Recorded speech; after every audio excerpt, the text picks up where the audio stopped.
Welcome to Chapter 5 of the Learn Wardley Mapping Summary series based on Simon Wardley's book on strategy in business. So far, Chapters 1 to 4 have covered the first 4 factors in the strategy cycle, and now it's time to examine the final factor, leadership. Wardley maps cannot tell you what to do any more than a chessboard is able to tell you which move to make, but by applying what you've learned about purpose, landscape, climate, and doctrine, you can start to see all the opportunities right in front of you. Simon takes us back to that earliest map from 2005, where he had identified 4 different potential options of where to attack. He wanted to understand which option could provide the greatest advantage. First was the existing photo service in decline. Could he breathe new life into the space, even with all the existing competition? Could he find unmet needs to fulfill? Second was the anticipation that a code execution platform would become a utility. Could he exploit existing players' inertia to change and perform a land grab? What about the inertia customers would have as well? And could he make a platform play? Third was the anticipation that infrastructure would also become a utility. It had similar questions as the platform play, but with the added complication of the security issues of allowing others to use your infrastructure. And would a big player like Google enter the space, wiping out anything he might do? Fourth, could he build something novel and new based on those anticipated utility environments? It seemed like quite a risky gamble, but it might be worth it. In the process of evaluating each of these options, he had uncovered that there were not one but 2 whys in business. Yes, there is the why of purpose, but there is also a why of movement, as in, why this move over that one? Simon knew he had to choose carefully, since each option had its own risks. But he recognized that the company's past success brought comfort, making any change seem risky. Failure to change, however, is far more dangerous, as illustrated by the story of Kodak. Kodak failed to navigate a changing landscape. The old world used analog film, which required fulfillment such as a photo lab. Analog film was in the process of changing to digital images. Meanwhile, digital still cameras had developed from analog cameras and were becoming more prevalent. The existence of digital images and the internet meant online photo services were also becoming prevalent. But for Kodak, analog photo fulfillment created inertia to change. One part of the organization was pushing towards digital, and the other was holding on to analog. When Kodak started selling photo printers, it seemed like a sort of useful compromise.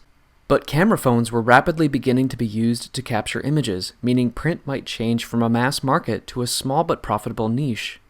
For Simon, this meant the entire industry was starting to look like a grim place to be.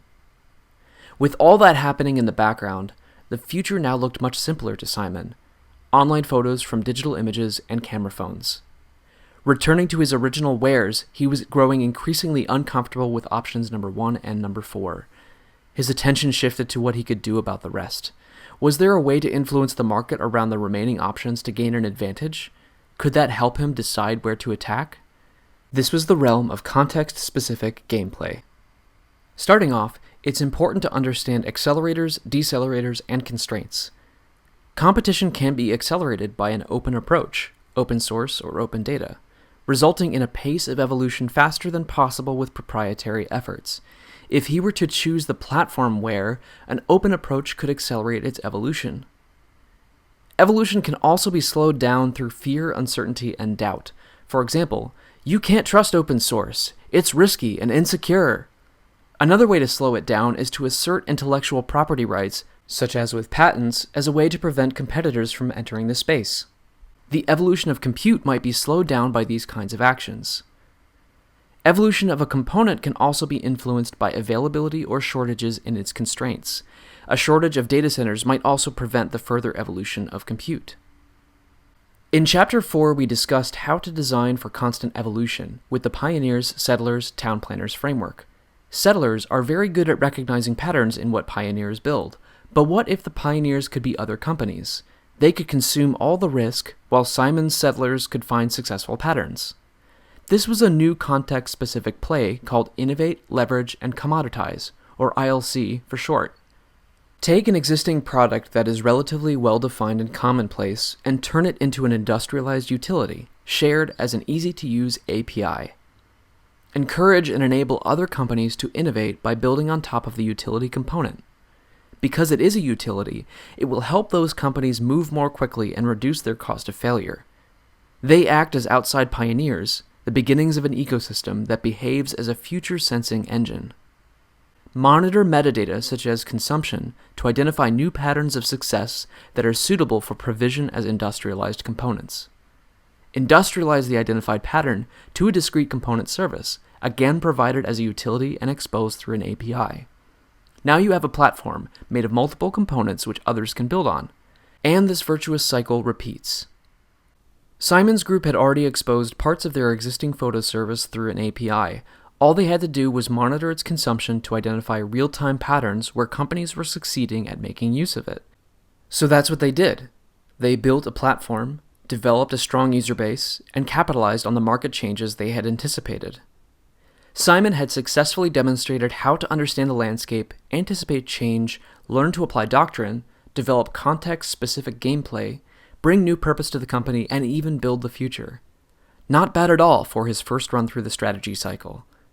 But in the end, everything he'd accomplished came under threat, an unanticipated foe from within, and an incredible story he shares through the rest of the chapter. There are quite a few types of gameplay in addition to the ones discussed already. There are ways of altering user perception, ways of accelerating and decelerating evolution, ways to deal with toxicity, market plays, defensive and attacking plays, ecosystem models, positional plays, and poison mechanisms.